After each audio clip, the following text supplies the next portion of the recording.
എടാ കൊച്ചു തമ്പി, വെറുതെ വലിച്ചു നിന്റെ കൈവെള്ളയിലെ തുണി കളയാന്നല്ലാതെ യാതൊരു ഫലവുമില്ല. ഇത് പാലത്തറയിലെ കൊമ്പനാ. ഇവനെ ഒരു ഇഞ്ച് അനക്കാൻ നീയല്ല നിന്റെ ചേട്ടൻ സാക്ഷാൽ മാടശ്ശേരി തമ്പി വന്നാ പോൽ സാധിക്കില്ലടാ. വീമ്പ് പറയാനത് കോന്തനും സാധിക്കും. അതെ, നിന്നെ നിന്റെ അവിഞ്ഞ ആനെ മാടശ്ശേരിയിലെ ചുണക്കുട്ടന്മാർ വലിച്ചു തോപ്പിച്ചില്ലെങ്കിൽ എന്റെ പേര് മാടശ്ശേരി കൊച്ചു തമ്പി എന്നല്ലടാ. ആ എന്നാ വലിയടാ,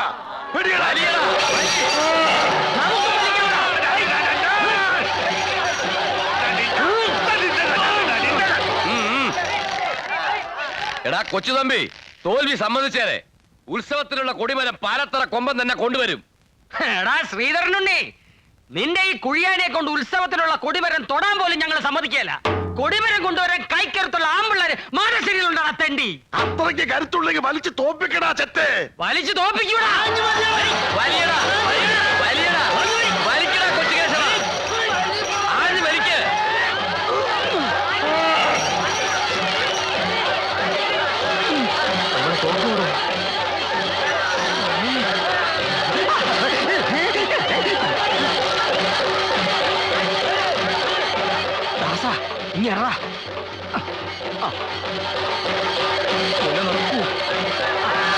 എല്ലാവരും ഓരോ പഴം കഴിക്കൂ. പഴമെടുക്കേണ്ട പ്ലാനാണ്.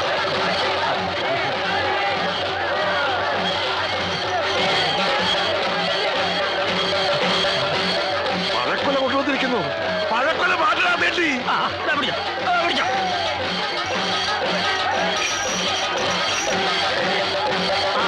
നീ തിന്നരുത്.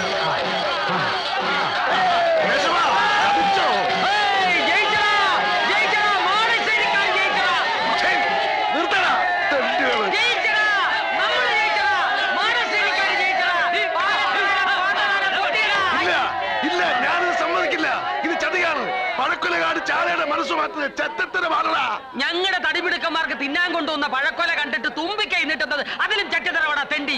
ഇനി കൊടിവരം ഞങ്ങൾ കൊണ്ടുവരും, ഉത്സവം ഞങ്ങൾ നടത്തും, മാനശ്ശേരിക്കാരെ നടത്തും. എങ്കിൽ നടത്തി നോക്കടാ. കഴിഞ്ഞ ഉത്സവത്തിന് 3 ശവങ്ങളെ മണ്ണി വീണത് നീയും കണ്ടതല്ലേ. ഇത്തവണ ഞങ്ങൾ അത് 10 തയ്ക്കും. എങ്കിൽ ആ 10 പാലത്തറന്നായിരിക്കൂടാ. എന്നാ അത് നമുക്ക് കാണാവിടാ. നിനക്ക് കാണാൻ പറ്റൂലടാ. ആ 10 നിന്റെ ശവം ഉണ്ടായിരിക്കും.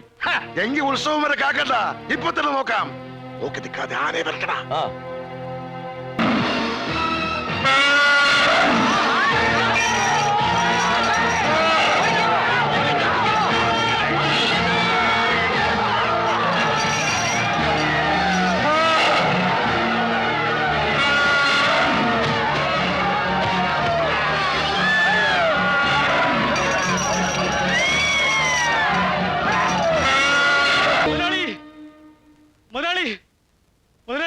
എന്താടാ?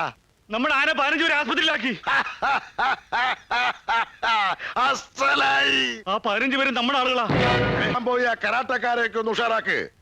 ഉത്സവത്തിന് മാടശ്ശേരിക്കാരുടെ മുഴുവൻ നെഞ്ചിടിച്ച് കലക്കാനുള്ളതാ.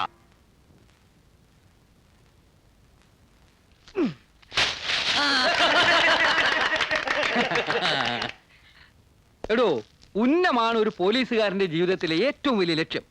ഉന്നത്തെക്കുറിച്ച് മഹാകവികൾ വരെ പാടിയിട്ടുണ്ട്. ഉന്നം മറന്ന് തെന്നിപ്പറന്ന പൊന്നിങ്കിലാക്കളെല്ലാം.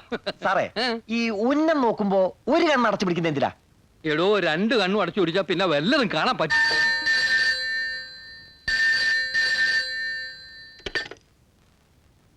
ഹലോ, അതെ, ഗാനഭൂഷണം സതീഷ് കൊച്ചിൻ സ്പീക്കിംഗ്. മറ്റവനില്ലേ, അവനെ വിളിക്ക്. മറ്റവനെയും മറിച്ചവനെയും ഒന്നും വിളിക്കാൻ പറ്റില്ല. അതെ, കൊച്ചിൻ ബ്രദേഴ്സിലെ ഒരു ബ്രദറാ ഞാനും. എന്ത് കാര്യം ഉണ്ടെങ്കിലും എന്നോട് പറഞ്ഞാൽ മതി. എന്നാ പറയാം. പറയൂ. എടോ പന്നക്കഴിവീറുടെ മോനെ, നിന്നെയൊക്കെ ഉണ്ടല്ലോ തല്ലി കൈയും കാലും ഓടിച്ചു. ഇതായിരുന്ന കാര്യം. അതെ, ഞാൻ മറ്റവനെ വിളിക്കാം. ഗിരീഷ് കൊച്ചിൻ, ഒരു ഫോണുണ്ട്. ആരടാ? നിന്റെ ഏതോ ആരാധകനാണെന്നാ തോന്നുന്നേ. ഈ ആരാധകരുടെ ഓരോ ശല്യേ. എടാ, നമ്മൾ രണ്ടുപേരും ഒരുമിച്ചല്ലേ കഥ പറയുന്നത്? അതെ. എന്നിട്ട് എനിക്ക് മാത്രം എത്ര അധികം ആരാധകര്? ഞാനും അതാ ആലോചിക്കുന്നത്. ഞാൻ വേണേ കുറച്ചു പേരെ നിനക്ക് തരാം. എനിക്ക് വേണ്ട, നീ തന്നെ മൊത്തമായിട്ടും എടുത്തോ. ഓ, എന്തേ? അവരവരുടെ സാധനങ്ങൾ അവരവരെ തന്നെ സൂക്ഷിക്കുന്നതാണ് നല്ലത്. അല്ലെങ്കിൽ ചിലപ്പോ ചില ചുവന്ന ബനിയനിട്ട് തെണ്ടികൾ ബിൽക്രീം എടുത്ത് തേക്കും.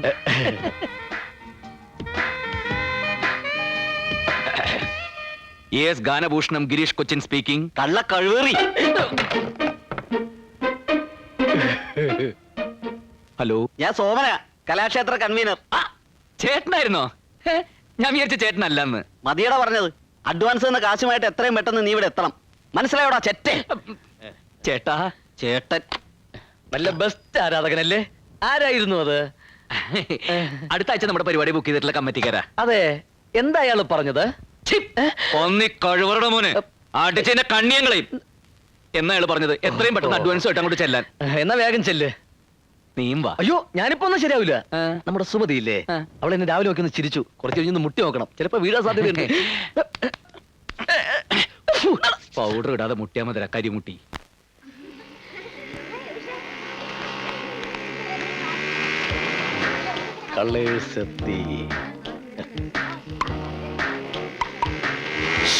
ഹലോ, എന്താടി? ദേ ആ വായി നോക്കി അവിടെ നിൽപ്പുണ്ട്. കാലത്ത് കോളേജിൽ പോകുമ്പോ നിന്നിരുന്ന അതേ നിപ്പ്. ഓടപട്ടി.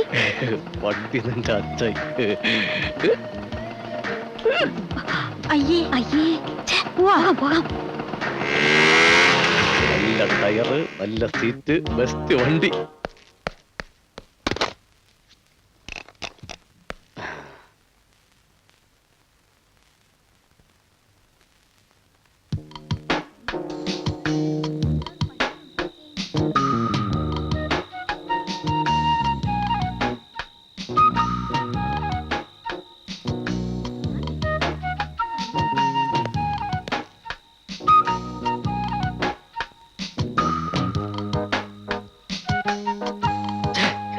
നീ ഇങ്ങനെ സങ്കല്പിച്ച് ഓരോന്നും വിളക്ക പിടിച്ച് സുഖിച്ചിരുന്നോടാ. കണ്ണി കണ്ട കമ്മിറ്റിക്കാരെ ചീത്തയൊക്കെ ഞാനുണ്ടല്ലോ. അവര് പിന്നെയും ചീത്ത പറഞ്ഞ? ഇതെന്താ അവരിങ്ങനെ കണ്ടിന്യൂസ് ആയിട്ട് ചീത്ത പറഞ്ഞുകൊണ്ടിരിക്കുന്നത്? പ്രോഗ്രാം കഴിഞ്ഞിട്ടില്ലല്ലോ. കഥാപ്രസംഗം വേണ്ട, മിമിക്സ് പരേഡ് മതി എന്ന് അവർ തീരുമാനിച്ചു. എന്നാ പിന്നെ അത് പറഞ്ഞാ പോരെ? അതിനിങ്ങനെ തെറി പറയണോ? എന്റെ ഒരു നമ്പർ പൊളിഞ്ഞതാടാ. ഏത് നമ്പർ? നമ്മുടെ കഴിഞ്ഞ 10-15 പരിപാടി ഉഗ്രനായിരുന്നു, നമുക്ക് നോട്ടുമാല കിട്ടിയായിരുന്നു എന്നൊക്കെ ഞാനൊരു കാച്ചി. എന്നിട്ട് ഇപ്പൊ അതൊക്കെ നുണയാണെന്ന് അവരറിഞ്ഞല്ലേ? അത് മാത്രമല്ല, പിന്നെ കഴിഞ്ഞ നമ്മുടെ 1-2 പരിപാടിക്ക് ചീമൊട്ടയേറി കിട്ടിയ കാര്യം ഏതോ തെണ്ടി അവിടെ ചെന്ന് പറഞ്ഞതാ. ഏത് തെണ്ടിയാ ഈ പച്ചക്കളഞ്ഞെന്ന് പറഞ്ഞത്? ഒരു പരിപാടിക്ക് നമുക്ക് ചീഞ്ഞ തക്കാളി അറിയില്ലേ കിട്ടിയത്? അപ്പൊ കഴിഞ്ഞ പരിപാടിക്ക് നമ്മൾ ഓഡിയൻസ് ഓടിച്ചിട്ട് തല്ലിയതും ഒക്കെ അവരറിഞ്ഞ? എല്ലാം അറിഞ്ഞടാ. അതെ, അപ്പൊ നമുക്ക് തല്ല് കിട്ടായിരുന്ന മഹാഭാഗ്യം. അത്ര വലിയ മഹാഭാഗ്യമൊന്നും നമുക്കില്ല മോനെ. അതൊന്നും അഡ്വാൻസ് തിരിച്ചു കൊടുത്തില്ലെങ്കിൽ അടി ഉറപ്പാ. ഫുഡ് അടിക്കട്ടെ കാട്ടുവാസി. ഓ, കഞ്ഞി കുടിച്ചിട്ട് കുളിക്കാം.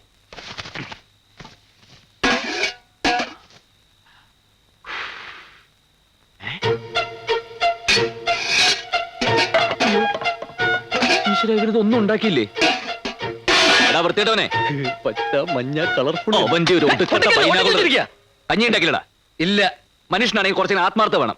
ആത്മാർത്ഥത കിട്ട് പുഴുങ്ങിയാൽ കഞ്ഞിയാവില്ല. അതിന് അരി എന്ന് പറയുന്ന സാധനം വേണം. അരിയില്ലേ? അരിയില്ല. എന്നാ നിനക്ക് കുറച്ച് ചായയെങ്കിലും തിളപ്പിച്ചോടായിരുന്നോ? ചായപ്പൊടിയും പഞ്ചസാര ഇല്ലാതെ ചായ ഉണ്ടാക്കാൻ ഞാൻ മാജിക് ഒന്നും പഠിച്ചിട്ടില്ല. എന്ത് ചോദിച്ചാലും ഇല്ല ഇല്ല ഇല്ല. എന്തെങ്കിലും ഒരു സാധനം ഉണ്ടെന്ന് നിന്റെ തിരുനാക്ക് വിളച്ചൊന്ന് പറയടാ. എന്നാ ഉണ്ട്, ഒരു സാധനം ഉണ്ട്. മരച്ചീനി? ഏയ്. ഓ, കപ്പലണ്ടി. അയ്യയ്യേ, നല്ല നല്ല നല്ല വിശപ്പുണ്ട്. കുറച്ച് വേണോ? അത് ആവശ്യത്തിൽ അത് എന്റെ തന്നെ ഉണ്ട്. എന്നാ കുറച്ചുകൊണ്ട് ബാങ്ക് ഇട്, നമുക്ക് വിശപ്പില്ലാത്ത എടുക്കാലോ. ചായക്കടയിൽ പോയാലോ? അവിടെ പോകാൻ പറ്റില്ല, പറ്റുകൂടില്ല. എന്നാ നമുക്ക് വേറെ കടയിൽ പോവാം. നിന്റെ 25 രൂപയില്ല, അതിങ്ങ് എടുക്കടാ. ആ രൂപയ്ക്ക് ഞാൻ ഫെയർ ആൻഡ് ലവ്ലി വാങ്ങിച്ച് തേച്ച്. എന്തേ ഫെയർ ആൻഡ് ലവ്ലി? നീയൊക്കെ വിളിക്കണമെങ്കിൽ വല്ല കുമ്മായ ചോളേക്കറി കിടക്കടാ. അതും ഞാൻ പരീക്ഷിച്ചു നോക്കി. വിശന്നിട്ട് കുടൽ കരിയുന്ന മണം. കുടലിന്റെ അല്ല, നല്ല ദോശയുടെ മണമാ. ദേ, വിശന്നിരിക്കുമ്പോ ഒരുമാതിരി വൃത്തിയോട് പറയരുത്. ദോശ എന്ന് പറഞ്ഞ വൃത്തിയോടാ. ശരിക്കും ദോശയുടെ മണം ഇത്. ദോശ ദോശ, ചൂട് ദോശ. തരാവടി, ആക്രാന്തം കാണിക്കാതെ. അതെ, പെട്ടെന്ന് കഴിച്ചോ, മാറ്റം കാണണ്ട. തട്ടുദോശയാ. അതാ ഇത്രയും നല്ല സ്മെല്ല്. ആ, പണച്ചാക്കുകളുടെ സന്ധ്യതകളല്ലേ. തിന്നു കൊഴുക്കട്ടെ. പോക്കറ്റ് മണിയായിട്ട് കിട്ടുന്നത് തന്നെ ആയിരങ്ങളാ. അതല്ലേ ഇതിലൊരെണ്ണത്തിനെ അടിച്ചെടുക്കാൻ ഞാൻ രാപ്പകലില്ലാതെ ഇങ്ങനെ കഷ്ടപ്പെടുന്നത്. കഷ്ടം.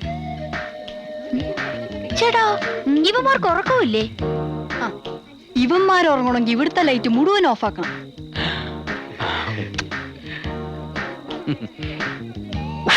അയ്യേ, വൃത്തികെട്ടവൻ തെണ്ടി. ഇതെങ്ങനെ വിട്ടാ പറ്റില്ല. ഓരോ ദിവസം കഴിയുന്തോറും ഇവന്മാരുടെ ശല്യം കൂടി കൂടി വരിക. വന്നിപ്പോ ബൈനാക്കുലർ വെച്ചാ നോട്ടം. മുറിയിലെ ഒരൊറ്റ ജനലും തുറക്കാൻ പറ്റില്ലെന്നായി. നമുക്ക് പോലീസിലൊരു പരാതി കൊടുത്താലോ? അല്ലെങ്കിൽ ആ വീട്ടുടമസ്ഥോട് പറയാം അവരെ അവിടെ നിന്ന് ഒഴിപ്പിക്കാൻ. ഏയ്, അതൊന്നും വേണ്ട. 2 പൂവാലന്മാരെ ഒതുക്കാൻ നമ്മൾ ഇത്രയും പെമ്പിള്ളേർ ഇവിടെ ഇല്ലേ?